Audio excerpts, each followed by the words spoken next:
भाइयों बहनों, यह है मोदी जी के अनमोल विचार। भारत आंख झुकाकर या आंख उठाकर नहीं, बल्कि आंख मिलाकर बात करने में विश्वास करता है। बेटी बोझ नहीं, बेटी पूरे परिवार के आन बान और शान होती है। एक बार भारत के लोग कुछ करने की ठान लें तो कुछ भी असंभव नहीं है। तब भारत छोड़ो का नारा था, आज भारत जोड़ो का नारा है। भारत में हम एक ऐसा इकोसिस्टम तैयार कर रहे हैं जहां भारत के नौजवान रोजगार तलाशने वाले जॉब सीकर्स नहीं, बल्कि रोजगार बनाने वाले जॉब क्रिएटर बने। हम परीक्षा को जीवन मरण का सवाल बना देते हैं, जबकि परीक्षा केवल आपके साल भर की पढ़ाई है, ये आपके जीवन की कसौटी नहीं है। रेलवे देश को गति और प्रगति देता है। हम एक ऐसे देश से संबंध रखते हैं जो केवल अपने हितों के बारे में सोचता है। हम एक स्वार्थी देश नहीं हैं, हम भविष्य की पीढ़ियों के बारे में सोचते हैं। जनशक्ति सरकार की ताकत से बड़ी है। जज्बा होना सबसे जरूरी है। मुझे बहुत खुशी है कि आज 125 करोड़ लोगों के मन में एक उमंग, आशा और संकल्प का भाव है, और लोग मुझसे अपेक्षा करते हैं। जिस पर संतोष का भाव पैदा हो जाता है, जीवन फिर आगे नहीं बढ़ता। हर आयु, हर युग कुछ न कुछ नया पाने को गति देता है। आत्मविश्वास खुद को चुनौती देने और कड़ी मेहनत से नहीं आता है। हमें हमेशा अपने आप को बेहतर बनाने के बारे में सोचना चाहिए। खेल हमारे युवाओं के जीवन का एक अभिन्न अंग बनना चाहिए। खेल व्यक्तित्व विकास के लिए बहुत महत्वपूर्ण है। किसान, जिन्हें हम सम्मानपूर्वक अन्नदाता कहते हैं, खाद्य प्रसंस्करण में हमारे प्रयासों के केंद्र में हैं। हमने 5 वर्षों के भीतर कृषि से होने वाली आय को दुगना करने का निश्चय किया है। मैं वर्तमान की चिंता में देश के भविष्य दांव पर नहीं लगा सकता। हमारा उद्देश्य है देश के गरीबों के जीवन में बदलाव आए, और हम इसके लिए प्रतिबद्ध हैं। जब मैं एक विकसित भारत के बारे में सोचता हूँ, मैं एक स्वस्थ भारत, विशेष रूप से देश की महिलाओं और बच्चों के अच्छे स्वास्थ्य के बारे में सोचता हूँ। सत्याग्रह का उद्देश्य था स्वतंत्रता, और स्वच्छाग्रह का उद्देश्य है स्वच्छ भारत का निर्माण। हास्य दूरियां बनाता नहीं, बल्कि दूरियों को मिटाता है। और देखा जाए तो आज हमें इसी चीज की आवश्यकता है। हम लोगों, समुदायों और विभिन्न समाज को आपस में जोड़ने की आवश्यकता है। आज हमारा उद्देश्य एक कुशल भारत बनाना है। भारत के युवा विश्व भर के युवाओं के साथ मुकाबला करने में सक्षम होने चाहिए। हर नागरिक को यह महसूस होना चाहिए कि यह देश मेरा है, मुझे देश के लिए काम करना है, और देश की विकास यात्रा में मुझे भी योगदान देना है। लड़के और लड़कियों दोनों को शिक्षा के समान अवसर मिलने चाहिए। इसमें किसी भी प्रकार का भेदभाव बर्दाश्त नहीं किया जाएगा। डॉक्टर कलाम ने भारत के युवाओं को प्रेरित किया। आज की युवा पीढ़ी प्रगति की नई ऊंचाइयों को प्राप्त करना चाहती है, और युवा जॉब क्रिएटर यानी जॉब देने वाले बनना चाहते हैं।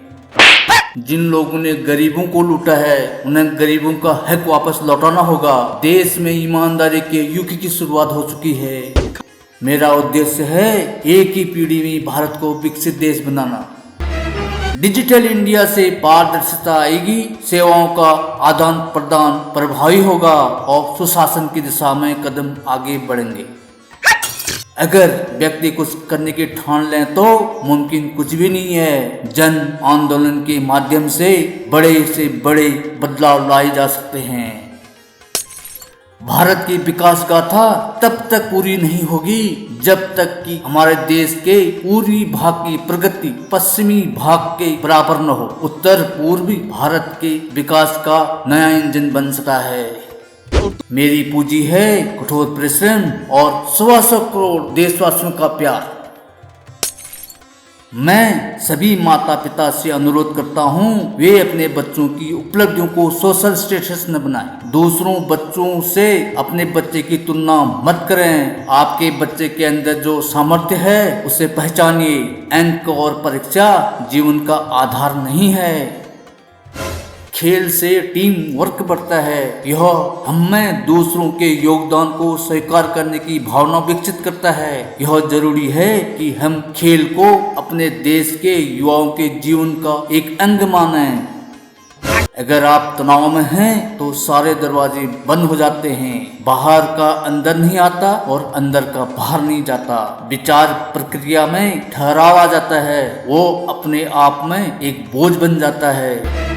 यदि भ्रष्टाचार और काले धन की बुराई को पहले से समाप्त कर दिया गया होता तो मुझे ये फैसला नहीं लेना पड़ता जो मैंने 8 नवंबर 2016 को लिया। हर व्यक्ति भारत की आज़ादी चाहता है, लेकिन गांधी जी ने कुछ हटकर किया। उन्होंने हर व्यक्ति को यह महसूस कराया कि वह देश के लिए काम कर रहा है। कश्मीर के युवाओं के सामने 2 रास्ते हैं, एक टूरिज्म और एक टेररिज्म। रक्तपात के रास्ते से न किसी का भला हुआ है और न कभी होगा।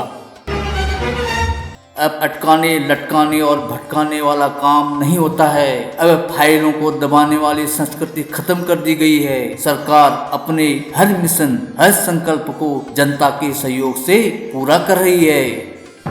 आयुष्मान भारत की सोच सिर्फ सेवा तक सीमित नहीं है, बल्कि ये जन भागीदारी का एक आह्वान भी है, ताकि हम स्वस्थ, समर्थ और संतुष्ट न्यू इंडिया का निर्माण कर सकें। हमारी राष्ट्रीय भक्ति सभी बाधाओं से परे है। यह हमें भारत और विश्व में सभी भारतीयों की मदद के लिए प्रेरित करती है। युवा आकांक्षाओं से परिपूर्ण भारत एक युवा राष्ट्र है। हमारे युवा भारत और विश्व के लिए काफी कुछ कर सकते हैं। भारत की शक्ति 3 डी में निहित है, डेमोक्रेसी, डेमोग्राफी और डिमांड। सभी को सपने देखने का अधिकार है, पर हमें अपने सपनों को संकल्प रूप देना होगा। अपने आइडिया को बेकार न जाने दें। तब और अब में जमीन आसमान का अंतर, क्योंकि जब नीति स्पष्ट हो, नियत साफ हो और इरादे नेक हों तो उसी व्यवस्था के साथ आप इच्छित परिणाम ले सकते हैं।